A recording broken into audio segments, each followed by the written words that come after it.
Hello, welcome to today's video. I hope you're well. If you are new to cryptocurrency and you want to learn more, hit that subscribe button, hit the bell button and press all notifications. I'm going to talk today about ADA, Cardano. Why is this a project you should be looking at? This is a first video series part where I'm going to talk about in basics, okay? Very simple basics for you to understand. I will follow up with more technical jargon in following videos, so please do not batter me on comments because I'm not mentioning certain things. It is a very brief overview. So let's get started.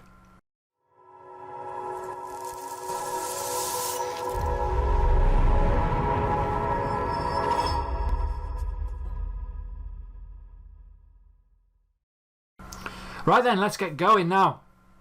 Something I wanted to do for a while now is talk about Cardano, but when you look at it and try and talk about all elements, it will be a very long, large and very technical driven video where I do not want to confuse you. I know I have a lot of new people in the space coming onto my channel. I get that feedback and I don't want to kind of complicate things. So Cardano, let's talk about it. Let's go on CoinMarketCap first and have a little looky. Now, why am I saying that? I want to just kind of get to grips with the supply so you guys understand supply matters. There's a lot of supply. It kind of governs for FOMO, okay? When there's a really high supply in a coin and the price is quite high, you know that it's already run its course. You understand that by the market capitalization. 2.5 billion, this has been a lot higher in the past. I can literally go onto a chart and go, oh my God. When you look at current prices of where it has been and where it used to be, it was a very highly valued coin with a very big market cap based on speculation value. When this came out in the bull run of 2017, this was the hot property. This was scalding hot, and it doesn't take much to work out that the market cap of this coin was astronomical. This, in my honest opinion, has some gains in it when the bull runs kind of appear again on the altcoins and the altcoin seasons, because this has got one of the best technology, the best foundation layer, and ultimately the best use case around for level 3 or third blockchain generation, whatever you want to call it as, in terms of how it works. Its protocol, it's very technical. It's much more enhanced compared to the likes of Bitcoin and Ethereum, and it kind of matters when you look at investment, where people are going to put their money, more likely into a decentralized blockchain such as Cardano. So if I go back into here, I'll go into Binance chart in a bit, but this is where it used to be. Crazy. $32 billion market cap. It's now at 2.5. There's a lot of room to grow in this, in my personal honest opinion. I think the protocol within it is pretty good. It's all built from hand, scientific kind of coding. Now, I'm just telling you that now just because it came down from such a dizzy height with speculation value without a product. Where will it go with a product? Where will it go with the whole functional blockchain there? It's a long-term project. It's a long-term roadmap up until 2022, longer term and beyond that. If the market rises, you can bet your bottom dollar that money will flow into a project like Cardano. So I'm not saying that as financial advice. I'm saying now you should be looking at projects. Now, why am I saying that on the first part of this video? Supply matters, and I just said that. When you see really high supplies, you see a very low amount of valuation because the supply is high. When you counteract and figure out what's expensive and what's not, you look at the market cap. Is it expensive? Well, in previous highs compared to then, no, it's not. Definitely not. You can say the same for XRP, you can say the same for other coins with high supplies. When people were buying the high supply coins when they were $2, $3, for example, XRP, I was screaming, don't buy it because it was stupidly high. It was already like stupid market capitalization at the time. It was like 40, 50 billion market cap compared to where it used to be. Now this is a good time, in my honest opinion, not financial advice of course, to look at altcoins with a really good long-term vision, and Cardano fits that bill. So let's talk about it in brief detail, but one thing I want to mention as well, just to kind of get it out there, that was where it used to be, all-time high in Satoshi values. It was up here. It was crazy gains in that January period, and it honestly did make people incredibly wealthy overnight based off just speculation. That's the beauty of cryptocurrency. If you like speculation value and you want to get the hype and the news, you can make a lot of money off it because it's a very flexible market that moves a lot. It's very, very volatile as well. But if you know what you're doing and you're getting with the hype, it'll do well. Now, Cardano's starting to see a bit more hype with the Shelly testnet coming out soon. And if you just go from the top to the bottom of this, it's crazy gains. Now, that is your Bitcoin holdings. If you had one Bitcoin, you've made 12, basically, if you invested one at the bottom and cash out at the top. That's how parabolic it was. And at those times and those periods where in January, Bitcoin was about $14,000-$15,000. Can you imagine the amount of money you would have made of a early investment? This happens all the time in cryptocurrency. So what is it now? Let's talk about it. Let's dumb it down very, very slight and concise. It is a third generation blockchain. Generation 1 is Bitcoin. Generation 2 is smart contracts, Ethereum. Generation 3 is the likes of Cardano, where they are using elements of both to create something more sustainable, better, and ultimately more secure. It works. Now, it's not fully launched. I'm going to go through that in a bit, but I'm going to explain to you what it is in a very, very brief detail. So, Cardano is a decentralized public blockchain and a cryptocurrency project and is fully open source. That is key. Cardano is developing a smart contract platform which seeks to deliver more advanced features than any protocol previously developed. It is the first blockchain platform to evolve out a scientific philosophy and a research-first driven approach. That's pretty cool in my honest opinion. The development team consists of a large global collective of expert engineers and researchers. So, to put into context what that means is, it's to improve what we've previously got, but it was driven and built first. So what does that mean? This code was developed from scratch. A lot of cryptocurrencies are like the majority of them are open source. You can take codes from each and other one. Cardano was made solely from scratch. It was built on a different platform, a different language, and it really did kind of change the element of development. That's why it's taken quite a long time to build, but ultimately it's more secure because it's built from scratch. It's fully unique. It's there. Now, it has a few elements that I want to go through. It's got the project in terms of this I want to talk about in a bit more detail. Ouroboros is how it works, the algorithm and the proof of stake and all that kind of good stuff. And then you've got its own wallet. But I want to talk more about the actual, the elements of the team. Now, it's got a foundation. The Cardano Foundation is a pretty big thing. It's like Ethereum, where it's got its own non-profit organization foundation built within it. But it's also got a management team in it, input-output, which I'm going to talk about more in a second, and embargo. Okay, I'm going to go through each one of these. So, essentially what's happening is, it is fully backed up until 2020 of development. Okay, it's going to be fully managed and like built over that period of time. So everything is going to be on track. Everything's kind of recorded, audited, and all that good stuff. So it's going to actually release at certain points. It isn't like the cryptocurrencies that you see in the likes of the bear markets, where they just completely ground to a halt because nothing's happening.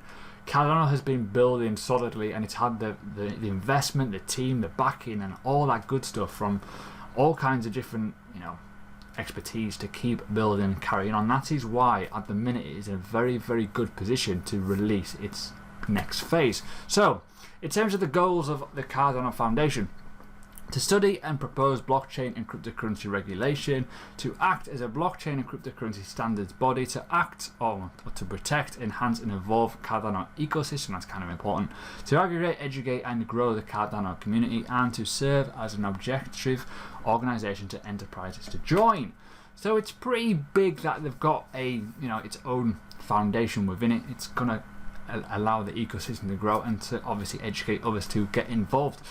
This is the bit that is very interesting. This is the kind of to enhance growth, development support, and help other ventures get involved in the Cardano project and to use their blockchain to, grow their own business, kind of like Ethereum. But this is all kind of developed, and it's all based around in Asia, the Philippines, South Korea, Vietnam, and its headquarters in Japan. This is a really good and interesting concept that has been brought into Cardano to allow companies to obviously build onto it as a dApp. That's what kind of makes it like separate. It's a faster and more secure, scalable version of Ethereum built from scratch, allowing others to join it. So it's going to be a really key and very, very fundamental rival to Ethereum, and it'll be interesting to see what will happen with Ethereum scaling version 2 and what Cardano brings to the table. So it'd be interesting to see who wins that fight, if I'm going to be perfectly honest with you. Now, in terms of an investment opportunity, that if you're an Ethereum fan and you like how Ethereum works, I would personally also be rooting for Cardano with its lower market capitalization compared to Ethereum and see what happens. Obviously they're totally different, but very, very similarities, because the founder, Charles Hoskinson, was actually one of the co-founders of Ethereum. So there's a lot of key elements of Ethereum that is built within the Cardano blockchain. So the last one I want to talk about here is the input output. This is founded, or been founded since 2015. This is basically the team that is maintaining and building the platform of Cardano all the way up until 2020. So they're in charge of actually building the whole building process essentially. So that's that in a nutshell. How it works. Proof of stake mining. This allows anyone to stake it. You hold it, you can stake it as and when this is obviously released. Now, it is an algorithm. It's developed and built by the Cardano system. Nodes reach consensus about the network. So essentially what this will be is, it's similar to how any kind of proof of stake works, in terms of you hold the coin, you hold an entity, a stake in the amount of the company, and you are rewarded for validating and verifying the blocks on that algorithm, that systemized approach. Now, the biggest fundamental issue with proof of stake is cost, power, computing, all that good stuff. It's it's interesting when you compare it to proof of work. So you've got to look at each one as a as an investment opportunity. What is better? Is it proof of stake or is it proof of work? There's still that arguments for debate for a different side of the coin. But with proof of stake, you do not need any hardware, you do not need any sort of elements to kind of allow you to do it. All you need is the correct equipment in terms of wallet and the correct holding sizes. So please obviously do further research to find out what is required for whatever coin that you go into, if it is a proof of stake or is it proof of work. Ultimately, proof of stake pays the holder back, so does proof of work if you've got the equipment, but that argument always rumbles on. Now, other things to mention, they have their own block explorer. So they have an element where you can actually physically see what's happening on the block sizes, what's coming out, what's been done through the network. You can obviously check this out. But the main thing I want to go through next, without boring you about this, is the roadmap. It's going to be done in 5 different phases.